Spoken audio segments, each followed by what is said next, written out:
This is an early 2008 Intel Mac Pro, known in the Apple world as a Mac Pro 3,1. And that's pretty much all I know about it. You see, I have zero experience whatsoever with these Mac Pros, and this was very generously donated to the channel by a chap called David off the back of my Intel Mac Mini series. So thank you ever so much to David for sending this to me. I'm certainly going to have a lot of fun getting to know this machine a bit better. Now, the trouble is this was shipped a fair distance, and it seems that the couriers weren't very careful with it. So the bottom legs are quite bent. Now, believe it or not, they have actually had some degree of straightening. I have already attacked this with a mallet, but I think it's fair to say it's going to need a little bit more before it is whole again. But anyway, I'm sure it's straight enough for our purposes today. So what I want to do in this video is get this torn down, get it cleaned out, obviously check there isn't any internal damage as well. Check out what the insides look like. From what I gather, this is basically a high-end Xeon workstation PC inside, so that'll be really interesting to check out. And also, I think with it being 17 years old, the thermal compound on those CPUs is probably well past its best. So we'll get it repasted as well while we're in there, get it all built back up, and then hopefully by the end of the video, fire it up and see if it actually works. But first, of course, we need to work out how to get inside. And I'm very pleased to report that even as someone who's never opened up a Mac Pro before, it really didn't take me long to work out. So pop this handle on the back and this panel pops off. And that's it. Now, I don't think the hardware tour is going to work particularly well with this camera setup, so we'll switch to the overhead camera and see where we go from there. Ah yes, that is much easier. So let's get this thing torn down. Now, first things first, I think we'll start at the top here with these 4 drives. Of course, we are missing one of our caddies or sleds or whatever you want to call it, but these just slot out like so, quite easily. And these are just bog standard SATA or SATA drives, I guess. These are Seagate Barracudas, 250 gig each.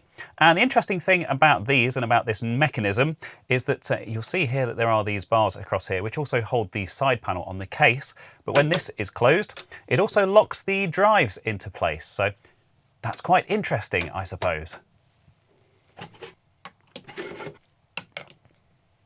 Next up, I think we will remove the graphics card. So we have these PCI Express slots at the back here. And to be honest, I'm not all that enamored with how these are actually held into place. So there's this bracket here with the 2 screws in the bottom. And then these are just kind of loose, really.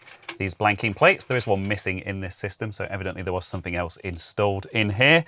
So yeah, they just come out, and then this just kind of flops around, I suppose. There's a little catch on the bottom, as you get on some of these fancier slots, and that just pops out. And that is an ATI Radeon 2600 XT with 256 megabytes on board. So yeah, probably the weakest part of this system, actually, considering the rest of the spec.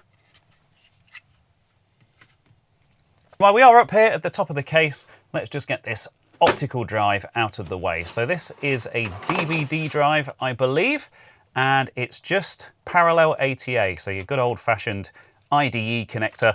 Quite a strange thing to see in a Mac, I think. But yeah, so evidently the drives are serial ATA, of course, but this is the old-fashioned parallel ATA. So interesting to see that the motherboard was designed to support both. It was that very short-lived era when we were using one for optical drives and the other for hard drives. Now, I don't really want to do anything with the power supply particularly. I'll give it a blast out with some compressed air just to make sure there aren't any dust bunnies nesting in there, but no real point removing that, so I will leave it there for now. And speaking of air, speaking of airflow, good segue there, Reese. This whole tunnel arrangement here is quite clever. So there are 2 fans in the front, 2 120mm fans at the front here, and then there's one at the back. And this is like a, I mean, it's not entirely sealed, but it's essentially a tunnel. So we have the CPUs just here, and we have the RAM just here, and the air is sucked in the front, blown across these and out of the back. So really clever cooling solution here. And I know the earlier G5 Power Macs actually had a liquid cooling system, which did have its own sort of fair share of problems. So yeah, just quite a clever design. And speaking of the CPUs and the RAM, we'll just remove this little cover here. I think this is just held on with magnets. There we go. And underneath here we have our two monster coolers for those Xeon CPUs. Now, the RAM is quite an interesting arrangement. I've never seen anything like this before, but it's on these two riser boards. So these support 32 gig of RAM each. And as we can see here, this is fully populated with sticks. I believe this system has 20 gig installed, which back in 2008 would have been quite an impressive spec. But yeah, they are the RAM riser boards there. So this is the point where we need to get our screwdriver out, and there are just two screws here on this front fan shroud. And this should lift straight up. So here are those two 120mm fans. They are incredibly girthy boys, these, and they have a proprietary connector on them for the power as well, which keeps everything nice and neat and tidy. I wouldn't expect any less from Apple. And to get access to the memory controller under here to repaste the heatsink, I'm also going to have to remove this RAM cage. And this is very fiddly. There are 4 screws, which you can probably see there, nestled away underneath, and also 2 just here. But there's also this fan to bear in mind. It's actually impossible to maneuver this thing out with the fan in position. And it's clipped in with 2 clips on the top and 1 on the bottom, which have to unclip, push it back inside the cage, and then very carefully maneuver it out. But first, we need to remove the screws.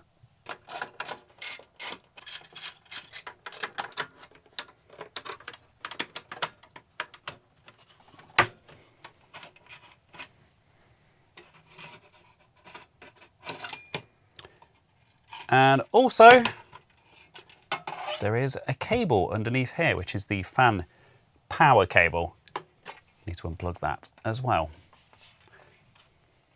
Now, you will no doubt notice in this next shot that these CPU heatsinks have mysteriously vanished, despite the fact that I haven't shown the removal process as part of this video.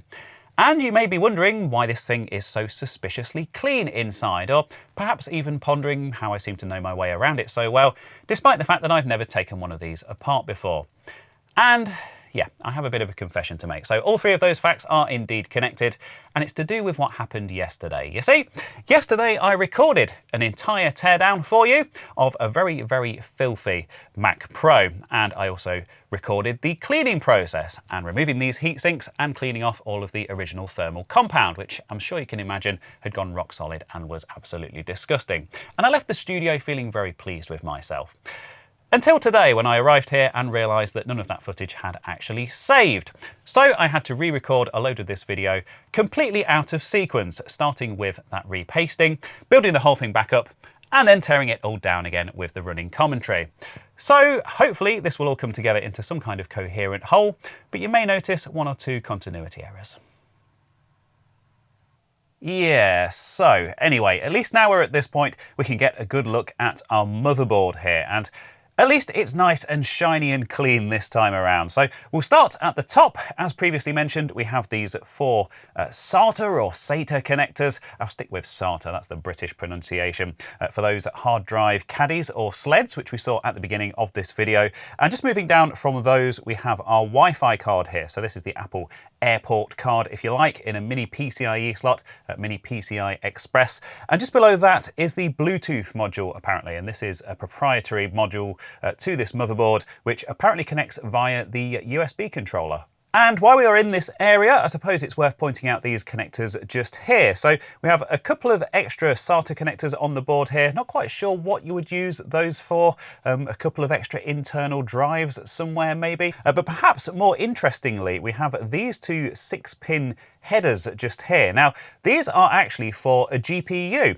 So in a PC, you would usually have a power cable going from the power supply to the GPU, potentially up to 2 of those and potentially up to 8 pins each, I think. I'm not fully up to date on these things. Maybe they've added more pins in recent years, but yeah, that's exactly what these are. So there is a proprietary cable, as you might expect with Apple, and that plugs right into here. And of course, you can have up to 2 of these, if it'll go in. There we go. So that is your GPU power connector on there. So if and when I upgrade the GPU in this system, that should come in very handy. And while we're on the topic of GPUs and PCIe and all of that wonderful stuff, I'm sure you've no doubt spotted the 4 PCI Express slots here in the top corner. So we have 2 X4 slots at the top here and 2 X16 slots. And as you can probably see, the bottom slot has a bit of extra space above it. So if you've got one of those big, fat, chunky graphics cards that takes up 2 external slots, that fits quite nicely in there. And the other thing that Apple actually considered, which I thought was quite smart, is that when you have that whole cooling tunnel arrangement in place, which of course we've already taken out, it's designed so the graphics card actually sits on top of that. So it actually takes the weight of the card, so you don't end up with a saggy graphics card. And that brings us to the actual brains behind the operation. So here are our 2 CPUs. They're both Intel Xeons, quad-core at 2.8 GHz. So this is an 8-core, 2.8 GHz system, which I don't know about you, but I think that is quite an impressive spec for 2008. And you could have actually taken it a little bit further as well. This will support up to 3.2 GHz CPUs. So maybe I'll keep an eye out for some of those, see if I can pick some up at a reasonable price, depending on what I do with this system in the future, of course. I haven't quite decided yet. And on that note, if you do want to see further updates on this system and all of my other projects, please do make sure you are subscribed to the channel. Another interesting thing about these that I spotted is that one of them is actually rotated 90 degrees compared to the other one. Not quite sure if that is typical for these dual CPU systems. I must admit I don't really have much experience of them, but quite an interesting design choice there. And they are hooked up to this Intel P5400 memory controller. So this supports up to 128 gigabytes of RAM, and I think in this configuration, as far as Apple are concerned, they decided that 64 was actually enough, apparently. So as we've seen previously in this video, the RAM comes in the form of these 2 riser cards, and they support up to 32 gigabytes each. Of course, this being YouTube, I have to be careful that I'm applying the correct amount and also in the correct configuration as well, lest I get any mean comments. I've already made one too many mistakes in this video after all.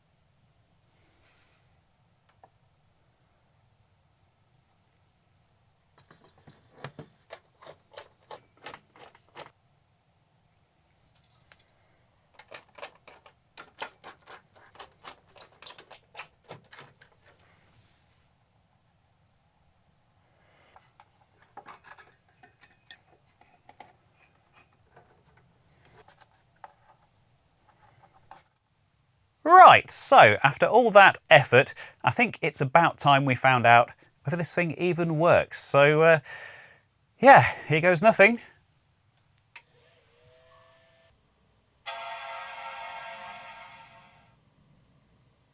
Okay, that's promising. Ah ha ha ha. Very good. It's a lot quieter than I expected. Okay, so we have an OS X login screen here. This time is definitely wrong, so I probably should have changed the battery while I was in there. I can do that, that's fine. It won't take a second, but yeah, we have David's account on here, which I don't have the credentials for, and to be honest, I don't want to go poking around his files anyway, but thankfully, there is an option for a guest user. So let's see what this is all about. System clock is incorrect. Yes, well, we knew that. This mouse is really slow. But anyway, about this Mac. Okay, so we're running OS X El Capitan, which apparently is version 10.11.6. This is indeed a Mac Pro. We've got those 2.8 gigahertz quad-core Intel Xeons. Lovely 8-core beast of a system, 20 gigabytes of RAM, very cool, DDR2, wow. And the ATI Radeon HD 2600 XT 256 megabyte graphics card. So that's confirmed all of the specs and the operating system version. And indeed, it's also working. Very, very good. So there we go, one happy Mac Pro, always good to see. All cleaned out, repasted and ready for action. So I'm not quite sure what the longer term plan is going to be for this machine just yet. I just wanted to get it sorted out and then we'll see where we go from here. Of course, being an Intel Mac Pro, it can run Windows natively, it can run various different versions of Linux natively.